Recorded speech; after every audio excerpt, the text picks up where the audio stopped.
Les restes à recouvrer, oui, mais ne prenez pas les chiffres tels quels, parce qu'il y a toujours un stock non viable dans ces restes à recouvrer. Ça a été toujours comme là, et le travail sera fait pour apurer. Je n'ai pas voulu apurer le patronat, mais il y a la dette fiscale de 1700 milliards qui n'est pas encore, qui doit être payée, mais on ne va pas vous les demander tout de suite. Je ne veux pas vous apeurer, mais c'est une marge également.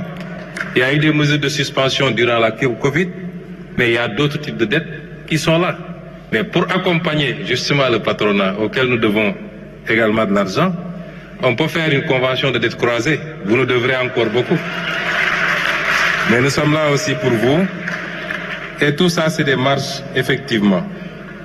La répartition de la charge, impôt direct, impôt indirect, ça, toutes les économies sous-développées, malheureusement, ont cette inversion. Dans les économies développées, c'est le contraire. Évidemment, nous allons travailler à remonter cette pente-là et revenir à des équilibres plus acceptables. Les questions de transfert du recoupement et autres, je laisserai au ministère des Finances le soin de voir les meilleurs schémas. Douane ou trésor ou impôts, ils verront. La réforme de la fiscalité locale, c'est un chantier avec le ministère de l'Urbanisme et le ministère des Finances. Dans le cadre de l'acte 4 de la décentralisation, corrélé au pôle de développement, nous sommes en train d'y travailler. Mais si vous repartez dans nos écrits également, j'avais coproduit un ouvrage avec l'actuel ministre de l'Urbanisme sur notre vision relativement à la décentralisation, c'est de régler définitivement la viabilité financière des collectivités territoriales.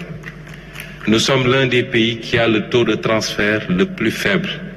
Comparé même au Mali qui a 12%, au Maroc qui a 20%, nous on est encore à moins de 5%. Il faut relever substantiellement ce taux à travers les transferts, mais à travers également l'accroissement de la fiscalité locale. Et ça, c'est doctrinaire chez nous. Nous allons continuer à y travailler.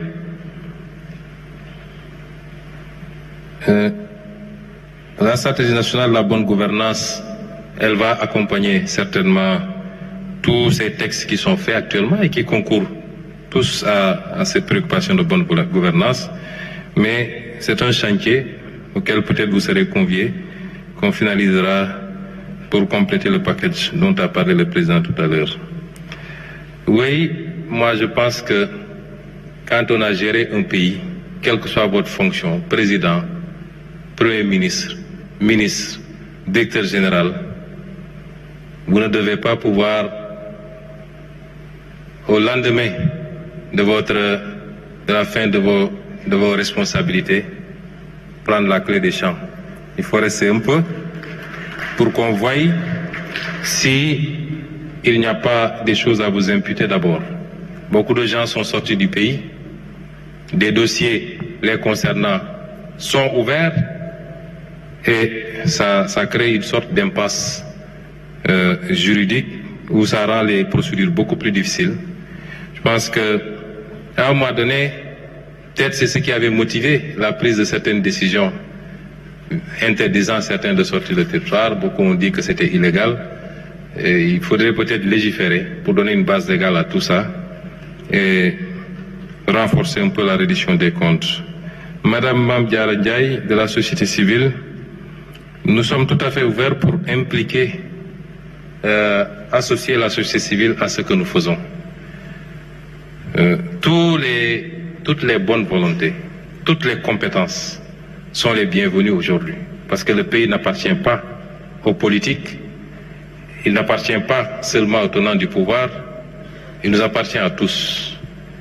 Il faut juste qu'on s'entende sur les règles de collaboration et de travail et que les rôles soient bien compris de part et d'autre. Comme je dis souvent, il ne s'agit pas de co-gouverner. Dans une démocratie, ceux qui sont allés à la rencontre du suffrage, qui ont la confiance du peuple, avec un programme, au moins durant leur mandat, doivent gouverner. C'est comme ça que ça se passe. Maintenant, on a besoin d'écouter, de nous enrichir des expériences des uns et des autres, Et sous ce chapitre, nous sommes tout à fait ouverts. Nous prenons au vol votre main tendue et nous sommes tout à fait ouverts à travailler avec toute la société civile. Sauvegarder l'espace de la société civile, nous n'avons aucun problème, nous ne sommes pas là pour grignoter sur l'espace de la société civile. C'est le contraire qu'il faut interroger. Est-ce que la société civile n'envisage pas de grignoter sur le nôtre? Vu les interpellations quelquefois et la teneur, c'est comme si certains de la société civile étaient élus à notre place pour décider à notre place. Mais nous ne sommes pas là, nous, pour interférer sur la société civile. Et enfin, le rôle des femmes. Je crois que dans toutes les politiques publiques que nous développons, nous parlons de plus en plus même de discrimination positive. Les femmes sont les premiers acteurs du développement de ce pays.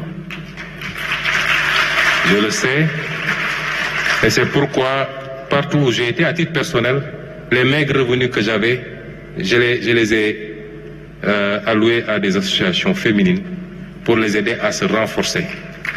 Et c'est ce que l'État va continuer à faire. Et hier, j'étais particulièrement content, lors de la remise des lauréats, de voir qu'il y a quasiment autant de femmes, ou peut-être autant de plus de femmes que d'hommes. Et ça va dans le bon sens. Rassurez-vous, c'est une préoccupation. Et nous allons mettre des mécanismes dans l'accès au financement, dans l'accès au foncier, des mécanismes discriminants pour permettre à ces femmes-là de s'autonomiser et de continuer à jouer le rôle qu'elles jouent dans la stabilité sociale, parce qu'elles, au moins, remettent l'argent dans la maison. Monsieur Cissé du SYNPICS a parlé de la fragilité du secteur de la presse, la précarité, fragilité économique, précarité éditoriale. Quelle réforme du modèle? Convention État-Presse, FADP. Ce que je retiens dans tout ça, d'abord je renvoie au ministre de la Communication qui, je crois, travaille à des assises, si ce n'est déjà tenu, avec la presse. Mais ce que je retiens, c'est que vous nous dites que le SYNPICS a des propositions. Nous attendons ces propositions avec impatience, nous les examinerons et nous considérons que la presse est un acteur comme beaucoup d'autres acteurs, ni plus ni moins. La presse peut avoir une tribune que d'autres n'ont pas, que les agriculteurs n'ont pas, que les éleveurs n'ont pas, que les pêcheurs n'ont pas. Ça n'en fait pas un acteur plus important que ces autres acteurs. Et elle peut avoir un traitement privilégié parce qu'elle peut bénéficier de subventions que d'autres secteurs n'ont pas. Il n'y a pas de subventions sur le transport, il n'y a pas de subventions sur beaucoup d'autres secteurs.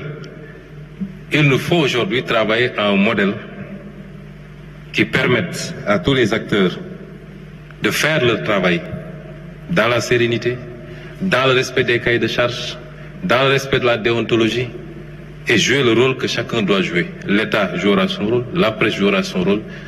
Sous ce chapitre, nous sommes tout à fait ouverts et c'est les instructions que j'ai données au gouvernement et particulièrement au ministre et c'est les instructions que le président de la République a données. Maintenant, le modèle ne peut pas être uniquement adossé sur les relations avec l'État ou le financement public. Il faut beaucoup d'autres choses, à mon avis, pour la viabilité de la presse. Je rends hommage à tous ces journalistes qui font correctement leur travail, qui sont professionnels, qui respectent la déontologie. Je leur rends hommage parce qu'il y en a, et fort heureusement.